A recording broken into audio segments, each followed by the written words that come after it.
What's going on, guys? Let's see these words. They do have multiple meanings. የተለያየ ትርጉም አላቸው. Sharp, light, clear. Okay? So, sharp ስትሉ ምን ማለት ነው? What do you mean by sharp?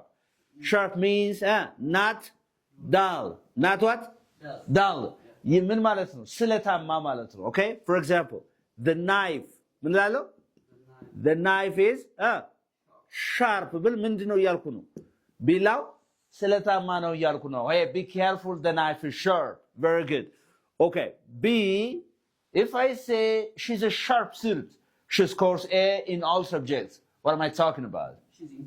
She's intelligent. Very good. Sharp means again? Intelligent. Sharp means በጣም ጎበዝ ማለት ነው. Intelligent ነው. She's sharp. She is sharp ብላ አሁን ምንድነች እሷ ነው? ስለትነች እያልኩ አይደለም. She's sharp means she's intelligent. በጣም ጎበዝ ነች እያልኩ ነው ማለት ነው. Okay, what is the next word? Light. Very good. Light. What do you mean by light? ምን ማለት ነው light?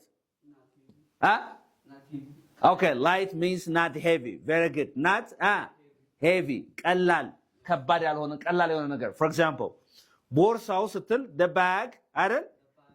is light ካልክ the bag is light to carry. The bag is light to carry. Right, understand? ቦርሳው ምንድነው? ቀላል ነው. Is that okay? Yeah. Very good. Okay? But if I say let's have a light conversation, ምን እያልኩ ነው ማለት ነው? Let's have a light conversation. Not serious. ምን ማለት ነው? Not serious ያልሆነ. Okay?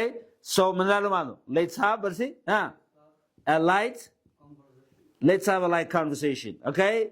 Let's have a light conversation. ምን እያልኩ ነው ማለት ነው አሁን? ቀለል ያለ ውይይት እናደርግ እያልኩ ነው ማለት ነው. Let's have a light conversation. Okay, interesting.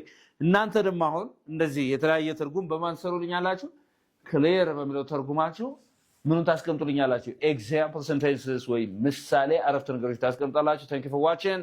Anybody who is interested in learning online or face-to-face classes በአካል ወይም በኦንላይን መማር ፈልግ ሰው ካለ ወደ ዩኒክ እንግሊሽ ጎራ ብሎ እንግሊዝኛን በልዩነት እናስተምራለን.